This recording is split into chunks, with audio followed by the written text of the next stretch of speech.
Start. Bhasmasur नाम का एक राक्षस हुआ था। उसकी कहानी सब लोग जानते हैं। भगवान की घनघोर तपस्या किया, भगवान खुश हुए, बोले बोलो क्या चाहिए, तुम्हारी तपस्या से मैं बहुत खुश हूँ। उसकी नज़र माता पार्वती पर पड़ी, उनके ऊपर मोहित हुआ और उसकी बुद्धि भ्रष्ट हो गई। तो उसने सोचा कि ये इतनी सुंदर पत्नी इनकी है, ये हमारे पास होनी चाहिए। मन में सोचा और भगवान से बोला कि मुझे वरदान चाहिए कि जिससे सिर पर मैं हाथ रख दूं वो भस्म हो जाए। भोले बाबा बहुत भोले हैं, कुछ बिना सोचे समझे दे देते हैं। उन्होंने कहा जाओ, मिल गई तुम्हें शक्ति। बस भगवान को ही दौड़ाया।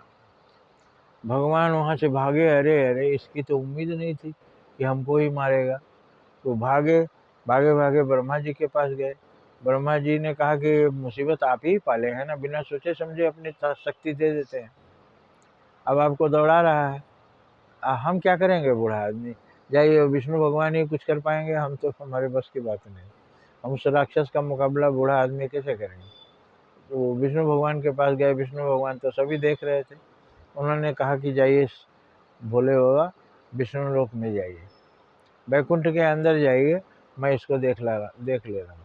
फिर पार्वती का विश्व सुंदरी रूप बनाकर भगवान विष्णु स्वयं आ गए भस्मासुर के पास। बोले अरे रुको रुको रुको रुको, तुम्हारे जैसा भव्य पुरुष, दिव्य पुरुष, तुम्हारे साथ ही मुझे रहना है। वो पागल आदमी था, वो भाग गया, जाने दो, चलो आपके साथ में चलते हैं। तो भगवान विश्व मोहिनी रूप धारण करके भस्मासुर को बोले चलो हिमालय चलो, वहीं रहेंगे, बहुत अच्छी जगह है।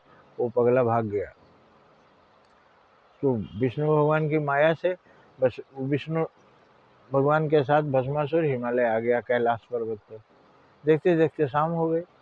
तो उन्होंने कहा कि एक बात था, वो पगला जो जरूर था, लेकिन शाम के समय जब मैं डमरू बजाती थी तो वो खूब नाचता था, तो बहुत आनंद आता था। अब अभी वो होता तो कितना अच्छा नाचता। तो भस्मासुर को बुद्धि भ्रष्ट हो गई थी। बिना सोचे समझे बोला कि मैं बहुत अच्छा नाचता हूँ, लो तुम डमरू बजाओ, देखो मैं कैसा नाचता हूँ, कितना शादी ब्याह में बारात में मैं नाचा हूँ। तो पार्वती माता बने हुए भगवान विष्णु खुश हुए और वो डमरू बजाए दो एक बार। और वो पगलाया, तो कैसे नाचूं बोलो। तो बोले एक हाथ पीठ पर रखो, पीठ पर रख दिया, एक हाथ कमर पर रखो और दूसरा हाथ सिर पर रखो, दाहिना हाथ सिर पर रखो। बिना सोचे समझे जैसे ही दाहिना हाथ सिर पर रखा, भस्म हो गया। भगवान विष्णु आए, शिव को बोले बाबा जाइए, आपका हिमालय अब खाली हो गया। वो पगला भस्मासुर मारा गया। और बिना सोचे समझे मत दिया करिए, अपना भी ख्याल रखिए। अपनी पूरी शक्ति दे देते हैं, इतना खुश हो जाते हैं। आपको थोड़ा देना चाहिए, आपको अपना भी ख्याल रखना चाहिए। तो ये भोले बाबा कौन है, ये भोले बाबा माँ बाप हैं। बूढ़े माँ बाप बहुत खुश हो जाते हैं अपने बच्चों पर, सारा अपनी शक्ति सब कुछ दे देते हैं। फिर वही लड़के उनको दौड़ाते हैं, न घर में रहने देते हैं, न खाना देते हैं। तो ऐसे बाबा लोगों को सावधान हो जाना चाहिए।